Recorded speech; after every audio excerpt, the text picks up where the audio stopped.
ලංකාධිපති මහා රාවණයෝ රාජ අභිමානයෙන් ඔද වැඩිලා නැටුම් බලනවා.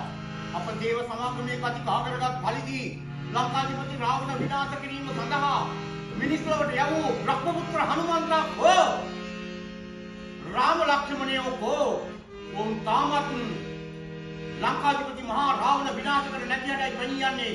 ඒ නිසා ලහිලහියේ මහා රාවණ විනාශ කිරීම සඳහා සූදානම් වෙනවා. චිත්‍රකූට මණ්ඩපයේ නැටුම් බලමින් සිටි ලංකාධිපති මහා රාවණට දෙවියන් දෙවිය කියමන් නැතුණා. ඇසි. ඔව්.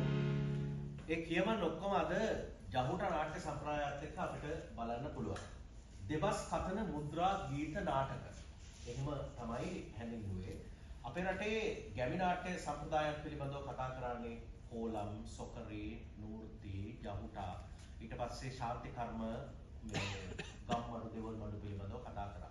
අපේ රටේ නාට්‍ය සම්ප්‍රදාය ආරම්භ වෙද්දී ගැමි නාට්‍යවල නාට්‍යමය ලක්ෂණ තිබුණා කියලා පස්සේ කතා කරලා තිබුණා. නමුත් මේ නාට්‍ය ගැමි නාට්‍ය විදිහටම ස්ථානගත වෙලා තිබුණේ ඇයි කියන ගැටලුවකුත් තියෙනවා. ඒ ගැන අපිට අද කතා කරන්න පුළුවන්.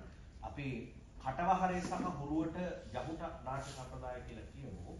ඒ පිළිබඳව කතා කරද්දී ඊට සම්බන්ධ වෙන අය නමටත් විතරක් කැමති නෑ කියලායි කතා කරගෙන යද්දී අපිට දැනෙන්නේ හඳුන්වන්නේ දෙබස් කතන මුද්‍රා ගීත නාටක කියලා. ගීත නාට්‍ය කියලා.